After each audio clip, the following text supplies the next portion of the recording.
Hey, what's up, everybody? Welcome back to the channel and more Birthright coverage here as we work our way now through more of the Anshe. It's been a while.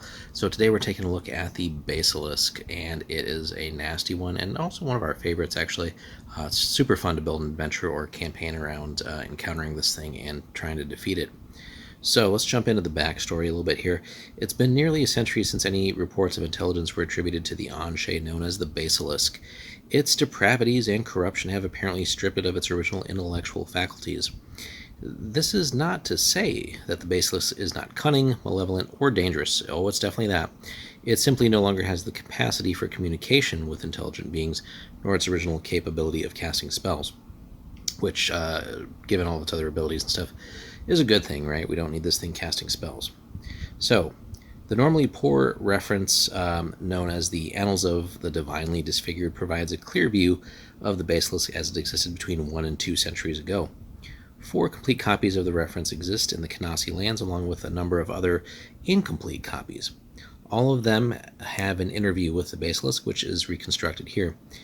Notations have been added by this author to correct or corroborate any apparent elaborations on factual history by the previous scribes or the Basilisk itself. The Basilisk may lack intellect now, but the Anshe's savage cunning existed even at this stage.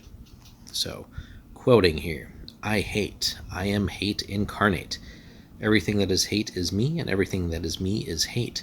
There is no way to separate me and hate. Once the son of the prince of Malik el-Badr, I was forced into this form from a curse, the curse from Azrai, the creation that built hate, and I hate for that. My name, long forgotten in time, is now hate. My father stood for everything loyal and beautiful. His gardens were always neatly trimmed. His wife, daughters, and son were beautiful to the eye, and his house was the finest in the land, bright and cheerful, even at night. His knowledge was infinite, and his use of that knowledge was wise. He knew what to say and when to say it. There was nothing he could not do. How could a child live up to such perfection every moment of his life? My father was so proud of his son. So proud was he that he forced me into a mold my body and mind were neither ready nor inclined to fit. He wanted a clone of his younger self, someone to fit into his shoes when he died. He wanted me to be him, proud, beautiful, loved, and a great leader. All I wanted was to be left alone to my studies, so I rebelled, and rebelled I did, and I brought discord into the perfect gardens. I placed worry onto the noble features of my father and family. My wicked tongue spread malice and guile upon many targets to justify my quest for isolation. My eyes could deter the kindness of others with a brutal look, and I rejoiced, for it left me to my own counsel and my own wants and desires. One day it became apparent that I had fallen from my father's favor and the favor of the gods themselves. My voice became so caustic I poisoned myself and everything I touched. Everything of beauty I gazed upon wilted and died. That was the moment I turned fully to hate, for I had nowhere else to dwell. The hate in me renounced everything my father stood for, and I now punish all that is not hate and destroy all that is beautiful. It's almost kind of like a reverse King Midas, as opposed to turning everything to gold. Here, just turning everything into hatred and destroying everything.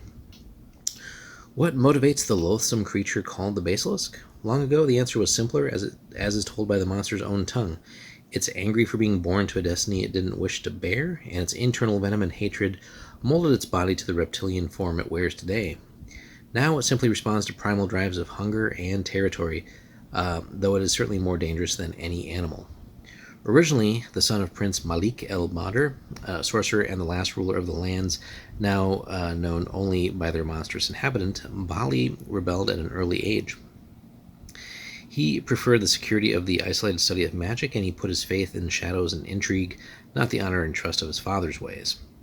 The prince wanted nothing but the best for his son, and raised him to the best of his ability. His son's darker side, however, was too strong and too deeply rooted. Now, in lore here, the book here, the Scrolls of the Tainted gives a brief history of the Basilisk, but it contradicts what the Anshe says about itself. The scrolls state that the prince conjured the basilisk from a vat of venom, sulfur, and malignity, and cast his heinous incantations over the bile fluids. Out from this abominable ichor rose the basilisk, who followed the prince's every bidding. It is certainly likely that neither source is perfectly accurate, and the basilisk, as it exists today, can never tell us the truth of its existence. Its past and its path of becoming the heinous abomination it is now are lost deep within the secret recesses of a poisoned and corrupted mind. All anyone needs know now of the basilisk is that it is a shrewd, malignant brute and enjoys torturing its prey, not unlike a cat toying with a mouse. It has brought ruin upon this once spectacular plain, and its poisonous reek lingers in everything it has ever touched. So, getting into the stats then for this thing. So in some of that, you might need to, if you're playing in 5th or something or another edition, right, you might need to make some tweaks to it, of course, and certainly you can scale up the difficulty if you want as well.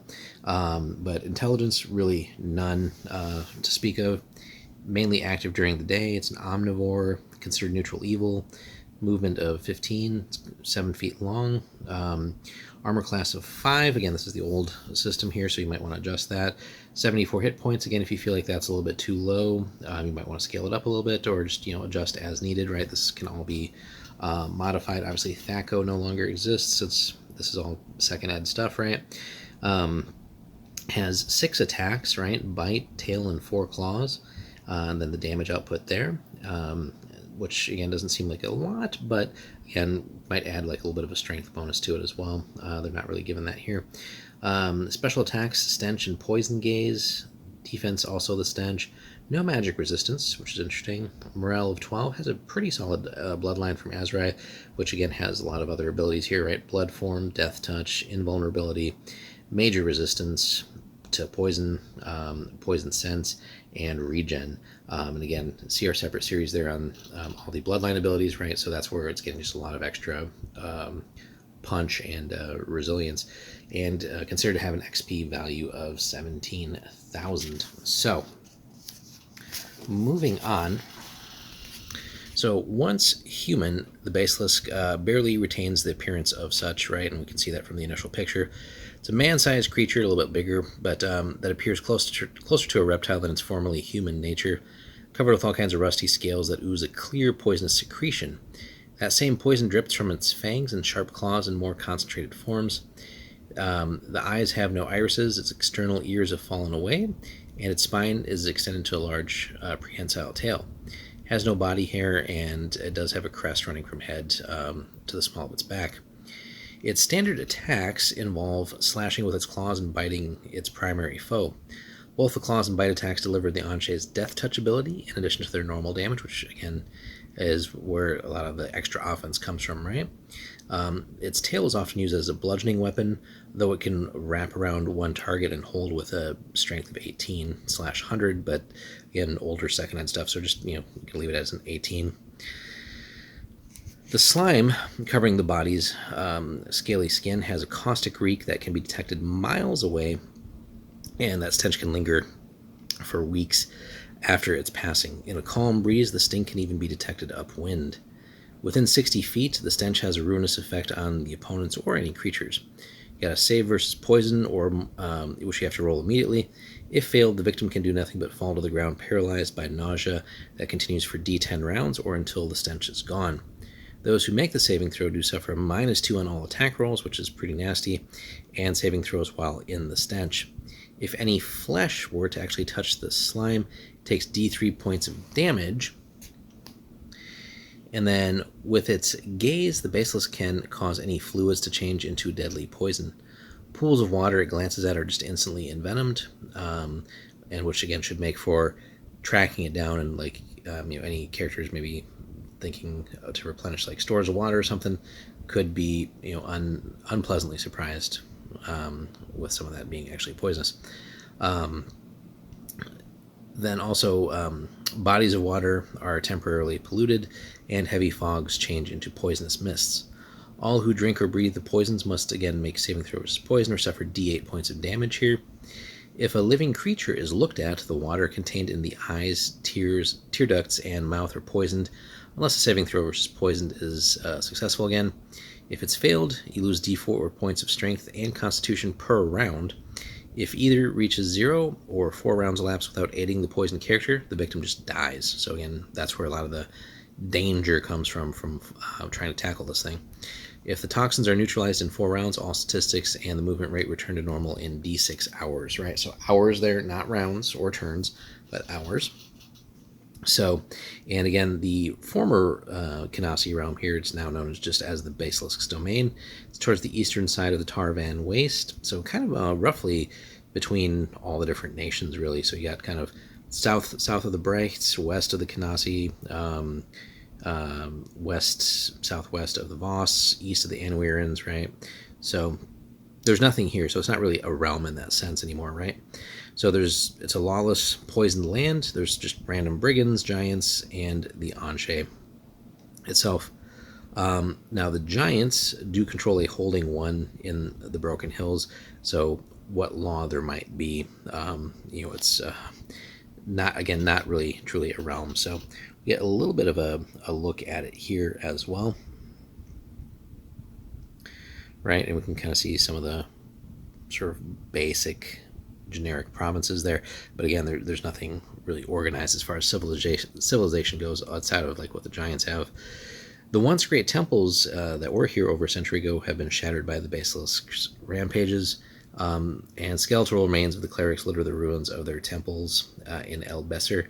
And again, should be some fun undead type encounters there, and maybe the characters can glean something there. Maybe there could even be a little interaction with the Shadow World.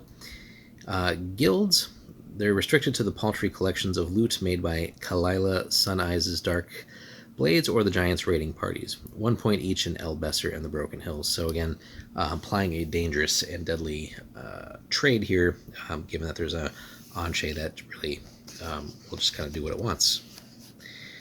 Sources. Up until the last century, the magic here was strictly and greedily controlled by the Basilisk. There are ley lines established to draw power to its seat of power at Brokendale, but it has been decades since any force has used the powers here. While most agree that the beast cannot control the power any longer, few are willing to venture into Brokendale to test their theories. They also believe the pollution of the lands by the Basilisk have destroyed much of the magical potential of the territory anyway, and that's very likely true. So they do give you some basic stats here. So there's no more gold generated really, but there is 12 in total kind of just accumulated in the whole territories there. Regency as such, again, just minimal because again, it's not really running a nation anymore. There is no standing army, not that it needs one. What is considered the regent, right? It's not ruled by anyone, but the Basilisk is really the only controlling power. It doesn't have any followers or lieutenants, since really no one can survive in its presence anymore. Other important NPCs. So, outlaws called the Dark Blades have recently established a lair in El Besser. Unlike the other marauders scattered within the domain, they consider themselves exiles from their native land of Aftain. Their leader, Kalila Sun Eyes, claims to be the daughter of the deposed Sultan of Aftain and heir to the throne usurped by the Red Kings. She is a striking woman, a skilled sorceress, and an accomplished leader. Her band has done well in the new hideout, and many Darkblades wonder if their leader's enchantments have charmed the Basilisk, since it hasn't challenged their presence yet, right? A little footnote for that. The Broken Hills are home to a hill giant clan that lives in a stockade overlooking the Zheng, which I think is one of the the rivers there. The giants periodically trade with bold rivermen, exchanging their livestock for tools or bottles. More often, they raid the southern provinces of Kozlovny, which we've again covered in our Voss series.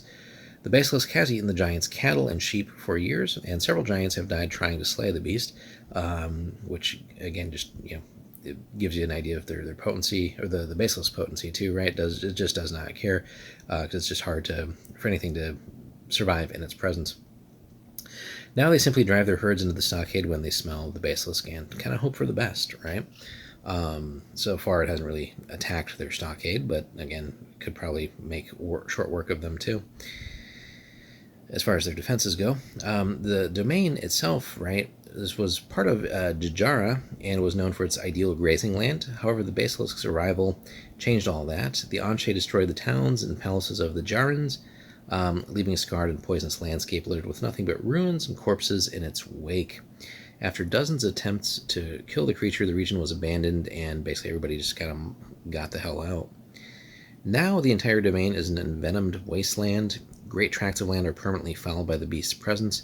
Trees in the soil are blackened and dead, and all normal animals have fled, and even springs and aquifers are poisonous, right? So again, should be dead. The environment itself should be a deadly hindrance to adventurers trying to get in here and take it on. Anyone entering the region should bring food and water to survive the passage through this domain, right? Yeah, don't drink the water. So that should be a very harsh lesson that players would need to learn very quickly if they don't already do some digging into the background of the creature. Crumbling burrows and castles dot the landscape. Looters have picked these ruins clean. Although many perish as a result of the foolhardy adventurers, many treasure hunters believe that these ruins still hold much wealth and insist the vaults still lie unspoiled beneath the ruins of the Golden Horn, the great castle now inhabited by the Basilisk, right? And should be some sizable loot, right? Anytime we deal with an Anche, right? Especially with people that have maybe tried to take it on as well, so it should be just lots of good loot available. So suitable for players or for DMs to really play that up a little bit and craft a nasty and deadly encounter for it once the players are able to track it down. So, and again, there's really no external trade going on here. So that gives us a nice idea of the Basilisk's domain. So from there, guys, it is one of the fun monsters. It's not one of the major ones as far as like intelligent creatures go, so it's not up there with like the Gorgon and the Raven and so on and so forth. But it's if we're looking for like a fun monster hunt with really some deadly challenges, it's stat wise it's not too crazy, right? It doesn't have an insane hit point pool. It's like physical attacks aren't necessarily going to overwhelm, but it's just all the other things that it has going on, right? The poison first and foremost, being able to really not do well in its presence, right? So the players would maybe have some tough encounters at first with it, and then maybe come back once they have a better game plan, or already do some research beforehand and kind of figure out like what is a good way of us trying to tackle this thing so we can survive long enough in its presence to put an end to it once and for all, right? So, and we got a nasty, just crazy wasteland of a domain where we can interact with a few things like those giants, perhaps those thieves, and just kind of figure out what's really behind that. Why has the Basilisk not attacked those traders that are doing a little bit of work in the domain now? Is there anything there? The leader of them is a sorceress, so maybe she does have some sort of magic to keep it at bay. So there should be again a lot of risk, but also some very solid reward with that. And if the players are able to succeed somehow, maybe the land will finally have a chance to heal and return to normal, if that's even possible, right? And given that there's hardly anyone there, it could be a chance to sort of carve out their own domain, reconstruct it, heal the land, and kind of be at a nice crossroads between all these different cultures and stuff as well. So lots of fun and lots of potential with the Basilisk. Let us know in the comments if you've encountered the Basilisk. Have you run that in your campaigns? How has that gone for you? What all did you do and how did that work out? What was the aftermath? Be sure to hit us up in the comments if you want to see videos like this early, and also just unique Birthright content. Hit us up on our Patreon there. We got all kinds of different levels and all kinds of goodies for you. Thanks so much for watching, and we'll see you in the next one.